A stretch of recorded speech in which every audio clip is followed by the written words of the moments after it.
자, 우리 옆에 계신 성도님들 눈으로 이렇게 한번 인사 나누도록 하겠습니다.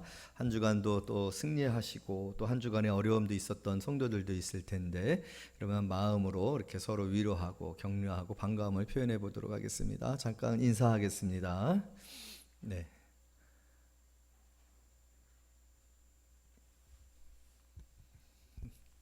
네. 은혜를 헛되이 받지 마라. 은혜를 헛되이 받지 말라라는 말씀의 제목으로 함께 말씀 나누도록 하겠습니다. 우리의 신앙은 은혜가 아니면 설명이 안 되어지죠. 우리가 은혜를 얘기할 때 은혜라는 것은 조건에 대한 어떤 상급이나 거기 조건에 대한 응답으로서 주어진 것이 아니라 아무런 조건 자체가 존재하지 않습니다. 한 것이 없는 거죠. 우리가 받은 것들에 대하여서 내가 어떤 기여를 했다든지 라는 기여도가 전혀 있지는 않는 것입니다. 그럼에도 불구하고 우리가 누리게 되어진 것이 은혜이죠. 그런데 그 은혜를 누구에게 받았습니까? 우리가 하나님께 받았는 줄로 믿습니다. 은혜는 은혜 받을 수 있는 사람들이 받은 것이 아니라 은혜 받을 수 없는 사람들이 받았기 때문에 그것은 특별한 기독교적인 언어이고 신앙의 언어입니다. 우리의 신앙생활에 가장 기초가 되어지는 것은 우리가 은혜로 산다라는 거예요. 그래서 은혜로 시작하고 모든 것들이 은혜 때문이어야 되고 또 은혜로 되어져야 됩니다. 은혜가 아니면은 설명이 안 되어지는 것, 그것이 곧 우리의 신앙생활이고 우리의 신앙의 내용입니다. 그래서 오늘 성경은 은혜를 헛되이 받지 말라. 당연한 말씀이지만 은혜는 헛되이 받을 수가 없어요. 은혜를 헛되이 받는다라는 말 자체가 성립이 되어질 수가 없어요. 왜냐하면 은혜는 우리가 어떤 조건적으로 내가 어떤 기여를 해서 내가 노력을 해서 받은 게 아니기 때문에 우리가 그 은혜에 대한 태도는 감사하고 기쁨이고 소중한 것이고 너무나도 놀라운 선물인 것이에요. 그런데 그것을 헛되이 받는다, 그것을 가벼이 여긴다, 그것을 무시한다, 그것을 형식적으로 대한다? 있을 수가 없는 거죠. 우리가 은혜를 크게 받았으면 받을수록 더 우리의 마음은 진실되고 감사가 넘치고 그 은혜를 소중하게 생각하게 되어지고 그 은혜를 오래도록 생각하고 묵상하고 그 은혜를 풍성히 누리게 되겠죠. 그런데 은혜를 헛되이 받는다, 이 말은 말 자체가 성립이 되는 것이 아니죠. 은혜를 받지 않았기 때문이죠. 은혜가 무엇인지를 경험해 보지 않은 것이죠. 실제적인 은혜의 본질을 누려보지 못했기 때문에 헛되이 받는 것, 은혜에 대한 형식적인 태도, 가벼운 태도, 감사 없는 태도가 있어지는 거예요. 은혜를 받았다라는, 내가 은혜를 받았습니다. 여러분도 오늘 예배 끝나고 돌아가실 때 목사님하고 인사할 때 그럴 거 아니에요. 은혜 받았습니다 라고 얘기할 거 아니에요. 우리가 성도들과 함께 서로 얘기를 나눌 때 참 은혜롭군요, 은혜 받았습니다, 그렇게 얘기를 하지 않습니다. 은혜라는 말이 굉장히 우리에게 익숙하고 우리의 이 입술에 많이 붙어 있어요. 우리는 은혜를 많이 얘기합니다. 저도 은혜를 많이 얘기하고 은혜에 관한 얘기들을 많이 듣는단 말이에요. 그만큼이나 우리의 신앙이 은혜의 세계에 있기 때문에 그래요. 은혜의 세계에 있으니까 은혜 얘기를 많이 하죠. 영어권에 있으면 무슨 말을 많이 하겠어요? 영어를 많이 하겠죠. 영어권에서 한국말을 많이 하겠습니까? 그렇지 않아요. 영어권 안에서 영어를 많이 말하는 것처럼 은혜권 안에서는 은혜를 말하게 되어 있죠. 그래서 우리가 은혜를 많이 말하는 거예요.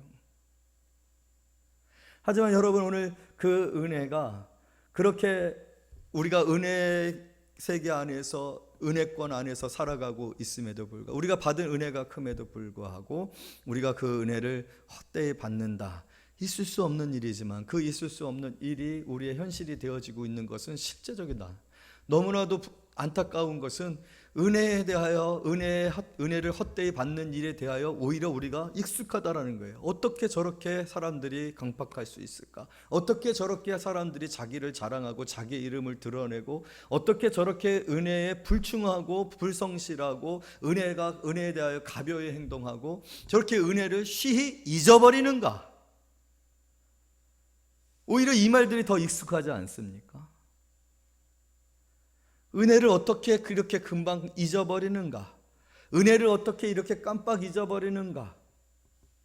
여러분, 그 말들이 오히려 더 익숙하고 오늘 이 성경의 말씀이 더 익숙하지 않습니까? 은혜를 헛되이 받지 말라 했는데 은혜를 헛되이 받는 일들이 얼마나 많이 있습니까?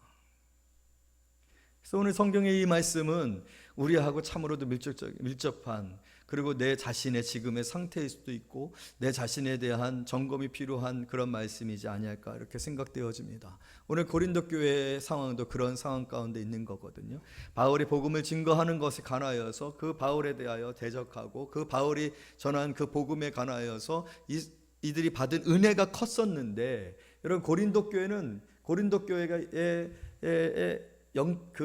굉장히 그 중요한 그 은혜들의 증거들이 있는데, 고린도전서 13장 사랑장이 있잖아요. 그렇죠? 고린도서에는 부활장이 있어요. 예수 부활에 관한 모든 부활절에 가장 많이 선택하는 그 본문이 이 고린도서에 있어요. 은사에 관한 본문이 고린도서에 있어요. 은사가 너무 많았어요. 너무 주체할 수 없이 주어졌어요. 사랑과 은사와 부활의 증거들. 이 고린도 교회는 정말 은혜를 많이 받은 교회란 말이에요. 그런데 이 교회에 은혜를 헛되이 받지 말라라는 말씀을 해야 되는 사실, 이 현실이 바울에게 있어서는 너무나도 가슴 아픈 겁니다. 은혜가 그렇게 풍성했었는데 그 받은 은혜에 대하여서 사람들의 태도가 한결같지 아니하고, 그 은혜가 은혜 위에 은혜로다. 성경은 분명히 은혜를 받은 자에게 나타나는 현상을 은혜 위에 은혜로다, 은혜가 더해진다라고 했어요. 더 풍성해진다라고 했어요. 은혜를 진정으로 경험하고 감사하고 소중하게 생각하고, 내가 받을 수 없는 은혜를 받았다, 내가 받을 수 없는 사랑을 받았다 라고 고백하는 사람들에게는 또 은혜가 주어진다는 게 성경의 진리예요. 그래서 은혜 위에 은혜다. 그래서 은혜는 누가 받아요? 은혜 받은 사람이 받아요. 공부는 누가 잘해요? 공부 잘하는 애들이 공부를 더 잘해요. 참 신기한 거예요. 왜냐하면 해봤거든요. 되는 거예요. 내가 공부를 했는데 공부가 잘 되는 거예요. 성적이 올라가는 거예요. 그러니까 더 공부를 잘해요. 돈도 벌어본 사람이, 먹는 것도 먹어본 사람이, 세상에도 그런데 하물며 여러분, 우리는 은혜를 받은 사람들, 하늘에 신령한 은혜를 받은 사람들, 받을 수 없는 상황 가운데서 받은 사랑이 가장 큰 선물을 받은 사람들, 예수 그리스도입니다. 바로 저와 여러분들을 위해서 하나님께서 예수 그리스도를 은혜로 주셨어요. 그의 대속으로 말미암아 내 죄가 정말로 깨끗하게 씻겨졌습니다. 정결케 됐어요. 흰눈과 같이 되었어요. 하나님이, 그 공의로우신 하나님 앞에 예수 보혈의 능력이 얼마나 놀라운지 우리가 완전한 자로, 죄 없는 자로 보여지도록, 하나님이 우리의 죄를 하나도 기억하지 못하도록 하시는 능력이, 그 보혈의 능력이 예수 그리스도로 말미암아 우리에게 주어졌어요. 우리가 하나님 앞에 섰을 때 아무런 두려움이 없습니다. 하나님 앞에 섰을 때 우리는 심판자 앞에 서는 거예요. 그 보좌는 백보좌 심판보좌입니다. 심판의 보좌 앞에 서는 우리의 영이 어떻게 그 하나님의 소멸하는 불꽃 같은 그 눈 앞에서 죄인인 우리가 어떻게 두려움을 갖지 아니할 수 있겠습니까? 그런데 그런 일이 벌어진 거예요. 그런 일이 벌어지기는 약속이 우리에게 주어졌어요. 확실한 약속입니다. 우리는 지옥에 갈 생각조차도 할 수가 없어요. 우리는 오직 천국만을 생각합니다. 하나님을 보는 것, 하나님의 얼굴을 구하는 것, 하나님의 이름을 부르는 어떤 것도 우리에게 두려움이 되지 아니하여 하나님과 화목하게 되었기 때문에, 너무나도 하나님과 그 화평함이 충만하게 되었기 때문이에요. 누구로 말미암아요? 예수 그리스도로 말미암아 그렇게 되어졌어요. 그런데 그것이 감상적인 것이 아니에요. 그런데 그것이 추상적이지 않아요. 왜냐하면 우리의 신분 자체가 그렇게 바뀌었기 때문에 그래요. 우리가 어떻게 그렇게 하나님 앞에 설 수 있습니까? 천사도 하나님을 두려워해서 6개 날개가 있는데 그 중에 가운데 날개로는 천사들, 그 맨 위에 있는 날개로는 천사들이 자기 눈을 가려요. 거룩하신 하나님 앞에 자신들의 발이 드러나는 것이 얼마나 수치스럽고 부끄럽고 하나님의 영광을 해치는 일이 되어질지, 천사들조차도, 죄가 없는 천사들조차도, 그 신비한 존재조차도 다리를 가려요. 그게 하나님입니다. 그런데 그 하나님 앞에서는 우리가, 이렇게 죄 많은 우리가, 이렇게 악하고 흔들리고 변하고 퇴삭하고 온전치 못한 우리가 어떻게 하나님 앞에 당당하게 은혜의 보좌 앞에 담대히 나아가니라? 어떻게 그게 가능하게 되어질까요? 그만큼 은혜가 큰 거예요. 무슨 은혜가 큰 거예요? 우리를 예수 그리스도 안에서 하나님께서 하나님의 자녀가 되는 권세를 주셨기 때문인 줄로 믿습니다. 자녀이기 때문에 그런 거예요. 신분이 바뀌었어요. 우리에게 주어진 이 신분이 우리가 획득한 것입니까? 우리가 열심히 공부를 해갖고 사법고시를 통과해갖고 사법고시를 통과해서 법조인이 되어지고 그리고 나서 국회의원 배지를 단 겁니까? 요즘에 정말로 배지 된 사람들은 참 검사 출신들이 많더라고요. 법조인들이 많더라고요. 우리나라는 참 법이 굉장히 중요한 신분 상승의 요소가 되는 것 같아요. 요즘 국가는 한참 진행되고 있어요. 다 그렇더라고요. 그렇게 우리가 얻은 것입니까? 아니에요. 우리 공부 하나도 안 했어요. 어떻게 보면 우리는 하나님 앞에 등을 돌렸고 하나님을 대적했어요.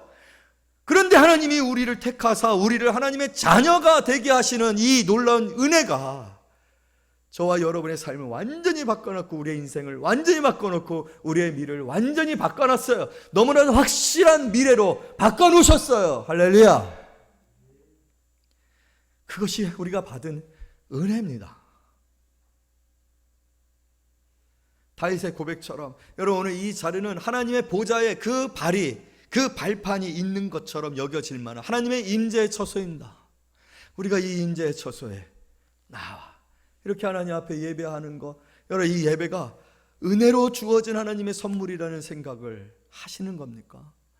그렇게 여러분들이 생각하기 때문에 이렇게 구별하여 이 마스크 오늘 정말 도전해 봤어요. 청소년부 우리 친구들 설교할 때 마스크 쓰고 한번 해봤어요. 꼭 공무원들이 오면 청소년부 예배 드릴 때 오더라고요. 그래서 오늘 마스크 쓰고 설교를 해봤는데 죽을 것 같더라고요. 여러분 지금 죽을 것 같죠? 이렇게 생명을 걸고 예배 드리고 있는 거예요, 여러분. 지금 여러분들 이 마스크 쓰고 KF94 쓰고 오신 분 계세요? 그러면 더 죽을 것 같으실 텐데 생명 걸고 예배하는 이유가 뭡니까? 이 예배가 은혜의 자리이기 때문에 그래요. 여기에 대통령으로서 올 수 있는 게 아니에요. 국회의원 배지를 달고 올 수 있는 곳이 아니에요. 오직 예수 그리스도의 피로만 이곳에 올 수 있는 것입니다. 그 예수 그리스도의 피가 아무에게나 주어진 것이 아닙니다. 사랑하는 자, 창세전에 미리 택하시고 정하신 자, 아는 자들에게 주신 것인 줄로 믿습니다. 그 은혜로 저와 여러분들이 이 자리에 나와서 하나님을 예배하니 생명조차도 아끼지 아니하고 생명조차도 바칠 수 있는 것이 바로 예배가 되어지고 우리는 그러한 생명의 헌신과 희생이 있었었던 우리 조상들의 그 은혜를 또 받아서 이렇게 생명을 걸지 아니해도 되는 예배를 드리고 있어요. 그러나 아직도 많은 세계 곳곳에서는 예배가 생명과 연관되어 있어요. 예배 드림이 곧 죽음이 되어지고 예배 드림이 자기의 신분을 포기하는 일이 되고 자기가 누리는 모든 이권들을 포기하지 아니하면 안 되는 일이 되어 있단 말이에요. 그럼에도 불구하고 그들이 예배를 드리는 이유는 무엇입니까?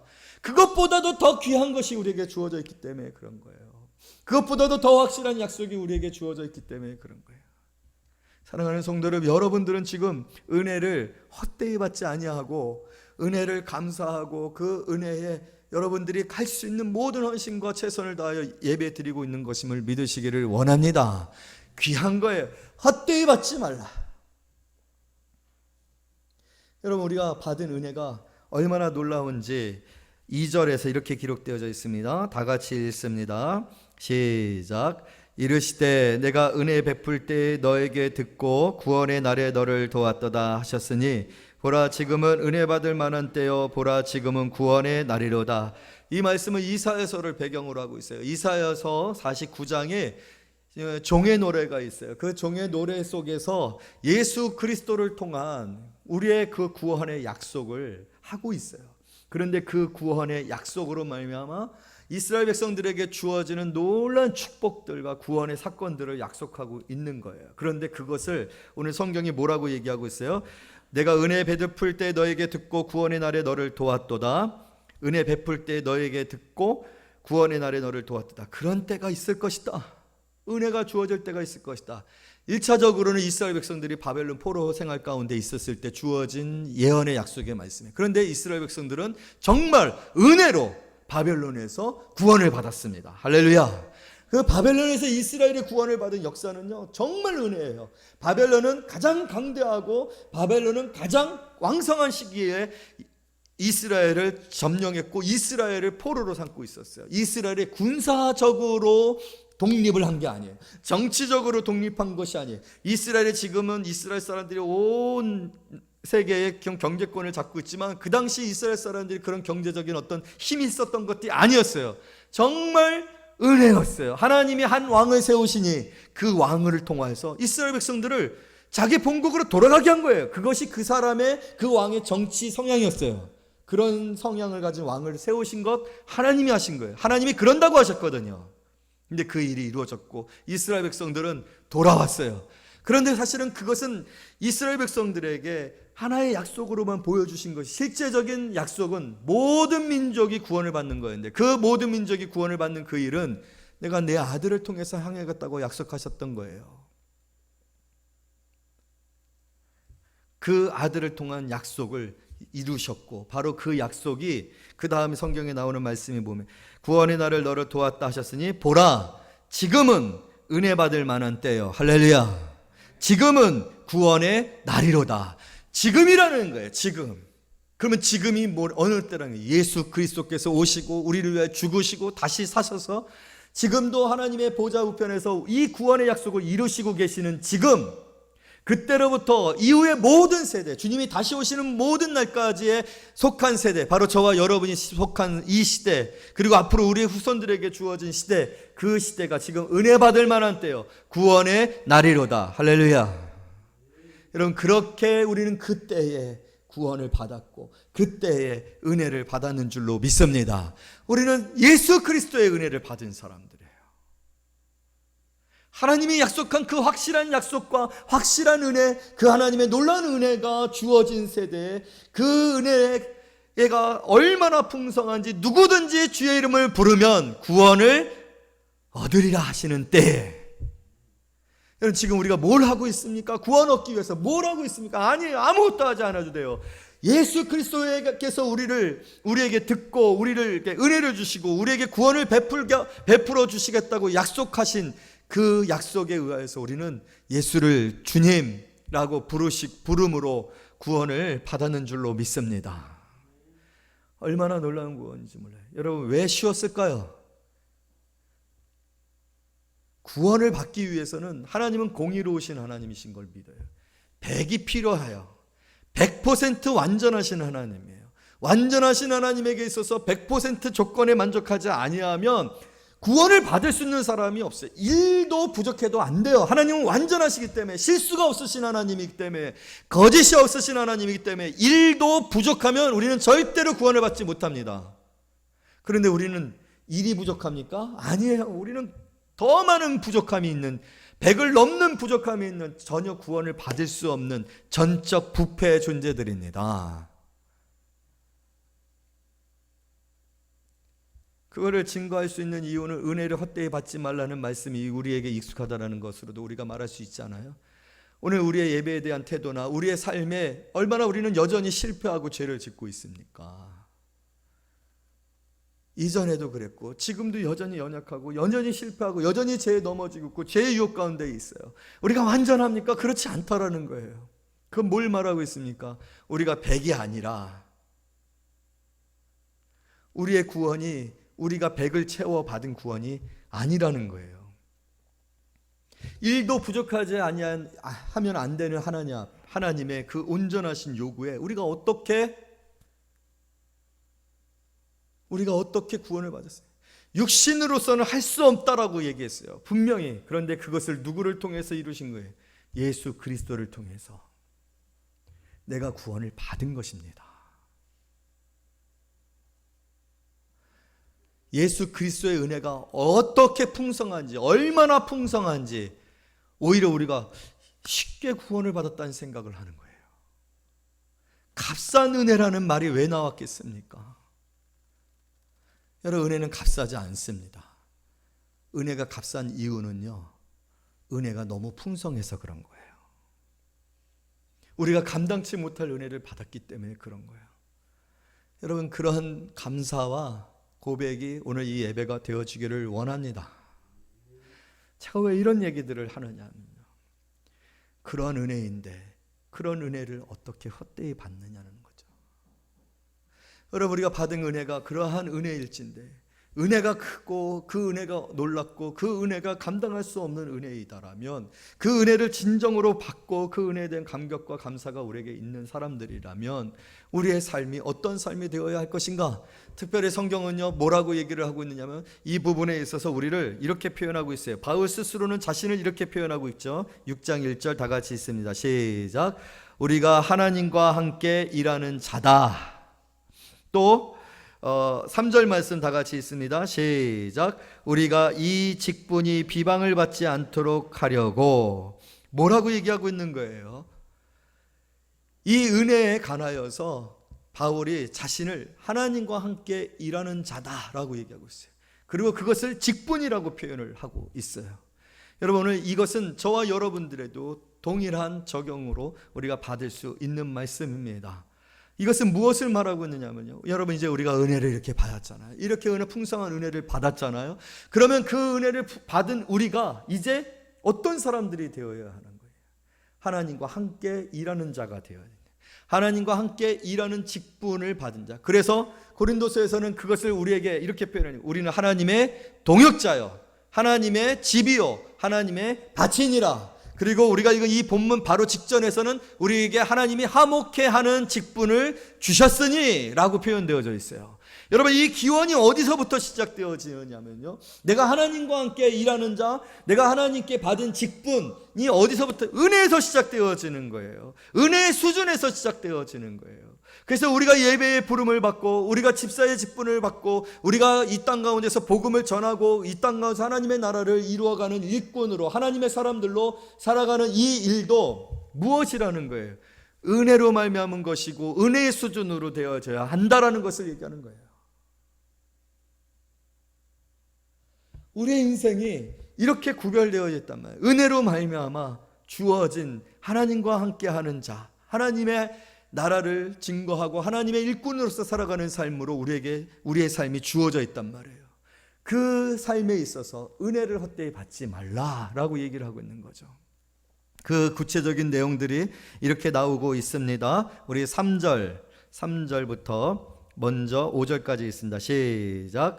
우리가 이 직분이 비방을 받지 않게 하려고 무엇에든지 아무에게도 거리끼지 않게 하고 오직 모든 일에 하나님의 일꾼으로 자찬하여 많이 견디는 것과 환난과 궁핍과 고난과 매맞음과 갇힘과 난동과 수고로움과 자지 못함과 먹지 못한 가운데서도, 외적인 것들이죠. 여러분, 하나님의 우리가 일꾼으로서 직분을 가진 자로서 하나님과 함께 일하는 자로서 산다라는 정체성이 있어야 된다는 거예요. 그런데 이것 자체가 은혜로 말미암은 것이고 은혜 되어지는 일이라는 거죠. 이 삶에 있어서 우리가 은혜를 헛되이 받는 일이 없어야 된다는 거죠. 그런 일에서 무엇에든지 비방을 받지 않게 하라. 첫 번째 말씀이에요. 비방을, 왜냐하면 지금 바울이 비방을 받고 있거든요. 비방을 받지 않게 하라. 여러분, 예수 그리스도를 믿는 사람들이 받은 은혜가 얼마나 놀라고 순전한 것이고 신령한 것입니까? 예수 그리스도 안에서 받은 우리의 그 구원의 은혜, 우리를 죄 가운데서 구원하, 어둠 가운데서 구원하신 이 구원이 얼마나 놀라운 거예요. 근데 어둠으로 다시 가요? 그 더럽고 어두운 그 어둠 흑암 가운데서 우리를 건져내셨는데 우리가 다시 어두운 때로 가요? 비방받지 않게 하라. 다시 죄로 들어가지 마라. 다시 죄 짓지 말라. 다시 형편없는 인생이 되지 마라. 다시 초라하고 우울하고 스스로 열등감과 피해식에 빠져있는 인생으로 가지 마라. 다시 그 사망의 두려움, 그 절망과 인생의 그런 회의 가운데로 돌아가지 마라. 비방거리가 되지 말라는 거예요. 여러분, 예수 믿는 사람들이, 그래서 오늘 성경의 내용들을 보게 되어지면 우리의 삶에 많은 외적인 그런 환난과 결핍과 가난과 연약해짐과 그런 것들이 표현됐죠. 그런데 그런 것들이 표현되어졌을 때 스스로가 그런 생각을 하는 거예요. 예수 믿고도, 은혜를 받았고서도 가난에 낙심하고 좌절하고 자신의 인생에 대해서 회의하고, 내 인생은 왜 이렇게 초라할까? 내 인생은 왜 이렇게 되는 일이 없을까? 나는 참 재수가 없는 인생이다. 이런 식으로 생각해 가지 말아라. 비방거리, 거슬림거리가 되어지지 말아라. 여러분, 감사하는 성도들이 되어지기를 원합니다. 여러분, 우리가 가진 것이 얼마나 귀하고 복된 것입니까? 세상의 기준에 비추어서 우리에게 연약함이 있을 수 있어요. 그리고 우리의 신앙에 대해서 세상의 사람들로부터 조롱을 받을 수도 있어요. 그 가는 길이 다르기 때문에 사람들이 우리를 낯설어 할 수도 있고 거부할 수도 있고 우리가 환대받지 못할 수도 있어요. 우리가 하나님의 말씀대로 살아가는 그런 결정들이 사람들에게 있어서는 너무나도 우스운 일이 되어지고 비효율적인 것이 되어질 수 있어요. 요즘은 오늘 이 성경에서 얘기하는 초대교회적인 그런 매맞음과 환난과 감옥에 갇힘과 그런 일들은 없지만, 여러분, 우리 스스로가 그렇게 갇힐 수 있단 말이에요. 우리가 스스로를 가둬버리는 거예요. 그 부정적인 시각들과 그 부정적인 견해들에 우리의 자신을 묶어버리고 초라해진다라는 거예요. 스스로가. 은혜를 헛되이 받는 일이에요. 아니에요. 우리는 없는 것 같지만, 가난한 것 같지만, 무명한 것 같지만 유명한 자요, 부한 자요. 할렐루야. 갇혀 있는 것 같지만 자유로운 자요. 오늘 성경에서 뭐라고 얘기하고 있습니까? 우리 10절 말씀 다 같이 읽어봅시다. 시작. 근심하는 자 같으나 항상 기뻐하고, 가난한 자 같으나 많은 사람을 부요하게 하고, 아무것도 없는 자 같은 나 모든 것을 가진 자로다. 할렐루야.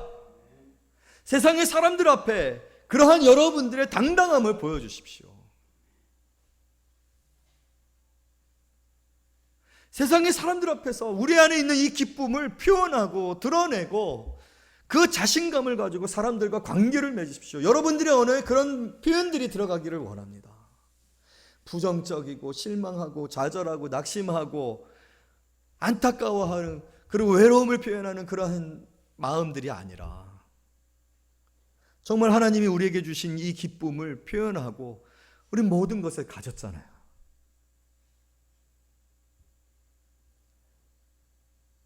만물의 주여, 모든 것이 주로부터 말미암았다라고 했는데, 그 주 대심이 주님이 내 안에 계시잖아요. 만물이 내 안에 계세요. 만물의 주가 내 안에 계셔요. 모든 것이 그로부터 말미암았다고 했는 그가 내 안에 계셔요. 모든 것을 가진 이가 저와 여러분이 아니십니까? 그것을 하나님은 분명하게 우리가 확신하고 붙들고 있을 때 내 삶 가운데 그것을 드러내 주시고, 그것이 확신되고 그것이 능력이 되도록, 그것이 또 언어가 되고, 그것이 여러 주변 사람들, 가깝게는 여러분들의 가족들에게 영향력을 미치는, 그래서 신앙의 위력과 믿음의 능력을 나타내는 그런 일들이 여러분의 삶 가운데 나타나게 되어질 줄로 믿습니다. 기도하는 어머니인데 고난이 왔을 때, 질병이 왔을 때, 위기가 왔을 때 더 걱정하고 염려증에 빠져 있고 더 불안해하고 두려워하는 그런 부모의 모습을 비춘다고 했을 때 자녀들이 어떤 신앙의 위력을 경험하고 또 기대하고 믿음을 갖겠습니까? 계산하고 그냥 우리의 삶의 그런 여러 가지 것들에 관하여서 항상 조급해하고 두려워하고 조바심하는 그런 모습들을 보면서 우리의 자녀들이 어떻게 커질 수가 있겠어요? 애들이 커져야 될 거 아니에요. 큰 사람들, 큰 생각들, 작은 것들을 그냥 무덤덤하게 넘어갈 수 있는 사람들이 되어야 할 거 아니에요. 왜냐? 주님이 함께 하시니까, 모든 것을 가진 자니까 우리는 무명하지 않다. 세상의 사람들이 우리를 알아보지 아니하더라도 하나님이 나를 보고 계심을 알게 해주시는 삶을 갖도록 해야 될 거 아니에요. 너는 하나님이 사랑하는 자다, 기뻐하는 자다. 하나님이 너를 향한 기쁨을 이기지 못하느니라. 그러한 삶이 은혜를 헛되이 받지 아니하는 삶이라는 거예요. 무엇보다도요, 좀 전에는 외적인 것들에 대한 얘기를 나누었어요. 이런 그런 외적인 그러한 삶들이 사실 우리가 이 세상을 살아가는 삶 가운데 계속되어지잖아요. 그때 낙심하지 마시기를 바랍니다. 그럴 때 좌절하지 마시기를 바랍니다. 자, 우리 6절 다 같이 있습니다. 시작. 깨끗함과 지식과 오래 참음과 자비함과 성령의 감화와 거짓이 없는 사랑과. 할렐루야. 여러분, 이런 것은 무엇을 표현하는 거예요? 내적인 것을 표현하는 거예요. 우리의 내면이 어떤 마음이어야 돼야 하는가? 참 그리스도인다워지는 인격들을 가지시기를 원해요. 그리스도의 성품이 여러분들 안에 만들어지기를 원합니다. 사람들과의 관계 속에서 정말 성도들과의 그 관계 속에서 인간적인 어떤 세속적인 감정들과 그런 인격을 경험하게 되어지지 않게 하십시오. 달라야 되잖아요. 은혜를 받은 사람들은 달라요. 넘어가야 되고, 더 깊어야 되고, 더 진실해야 되고, 더 인내해야 되고, 더 양보해야 되고, 더 희생해야 되고, 더 풍성하게 나누어야 되잖아요. 세상의 사람들이 우리에게 기대하는, 왜냐하면 자신의 수준에서 기대하잖아요. 그죠? 자신의 수준에서 기대해. 그런데 돌아오는 게 너무나도 아름다운 거예요. 너무나도 상상치 못한 반응이 오는 거예요. 대접이 오는 거예요. 언어가 오는 거예요. 은혜를 헛되이 받지 말라. 우리의 그 관계 속에서, 인격의 만남 속에서 그러한 영향력과 반응들, 그런 관계가 맺혀져야 되는 것이에요. 한 대로만 받고 계산적이고 내가 할 수 있을 때만 하게 되어지고, 늘 듣는 얘기는 부정적이고 다른 사람들을 비난하는 소리만 들리고 수군거리는 소리만 들리고 긍휼이 없고, 정말로 여러분들, 우리가 받은 긍휼은 은혜의 가장 대표적인 속성입니다. 그리스도인들에게 있어서 긍휼을 경험하지 못한다, 교회 성도들 가운데 긍휼을 경험하지 못한다, 그런 은혜가 얼마나 헛되이 버려지고 있는 것인가. 긍휼히 여기는 마음들이 여러분들에게 있기를 원합니다. 그냥 평범하고 문제없는 사람들은 긍휼히 여기기 어려워요. 하지만 여러분 우리 주위에 정말로 어려움이 당하고 있는 가정들, 그런 위로가 필요한 사람들이 있다라면, 그런 사람들은 세상 사람들도 인도적이에요. 세상 사람들도 안타까워한단 말이에요. 그런데 우리는 세상의 사람들의 수준이 아니잖아요. 얼마나 더 사랑하고 관심을 기울이고 그 마음을 공감하고 위로를 해 주어야 되겠어요. 우리 주님께서 그렇게 형제들을 위하여 형제와 같이 되어지기를 마땅하게 여기셨다라고 말씀. 우리를 긍휼히 여기시기 위해서 우리와 같은 육신의 몸을 입고 이 땅 가운데 오셔서 우리를 위해서 죽으셨다라고 말씀하고 계십니다. 여러분, 그 주님이 은혜의 본질이라고 한다면 우리 안에 우리의 사랑하는 형제 자매들에 관하여서, 그리고 또 이 세상을 가능해서 우리가 이 지역 가운데 있을 때 느껴지는 많은 동정과 어떤 긍휼의 대상들에 관하여서 우리가 어떤 마음과 어떤 희생을 치러야 할 것인가는 은혜로 말미암아 설명할 수밖에 없는 거죠. 사랑하는 성도 여러분, 우리가 받은 은혜가 큽니다. 여러분의 받은 은혜가 얼마나 놀랍고 신비로운 것이며 축복입니까? 이 은혜로 우리가 살아가는 사람들이 되어질 때, 그것은 하나님의 일꾼이 되는 이요 하나님과 함께 일하는 자가 되는 것, 그것은 직분입니다. 감당을 해야 된단 말이에요. 대리면 대리의 수준을 일을 해야 돼요. 신입 직원의 수준으로 머물러 있으면 안 돼요. 과장이 되면 책임을 져야 돼요. 실적이 안 나오면 실적을 채우기 위해서 자기가 부하 직원들을 책임져야 된단 말이에요. 직분이란 말입니다. 직분. 이 세상에 하나님이 저와 여러분들에게 주신 은혜의 직분이에요. 우리는 이거를 감당해야 돼요. 돈이 없어도, 시간이 없어도, 건강치 못해도, 지식이 없어도, 학벌이 없어도 이것을 우리는 감당해야 돼요. 그런데 그런 사람들이 바로 어떤 사람들이에요? 오늘 성경이 얘기하고 있는 것처럼 9절 10절 우리 마지막으로 다시 한번 우리가 바로 이런 사람들입니다 라는 마음으로 읽도록 하겠습니다. 시작. 무명한 자 같으나 유명한 자여, 죽은 자 같으나 보라 우리가 살아있고, 징계를 받는 자 같으나 죽임을 당하지 아니하고, 근심하는 자 같으나 항상 기뻐하고, 가난한 자 같으나 많은 사람을 부요하게 하고, 아무것도 없는 자 같으나 모든 것을 가진 자로다. 할렐루야. 앞에 있는 말씀들은 다 우리하고 공감이 되죠. 너무 무명해, 너무 가진 게 없어, 환난 가운데 있는 것 같아, 근심하고 있는 것 같아, 가난해, 아무것도 없는 것 같아. 거기서 끝나지 마십시오. 여러분들은 절대로 그런 사람들 아닙니다.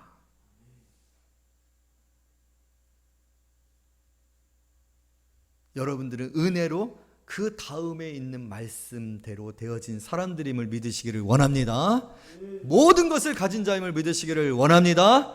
기도하겠습니다.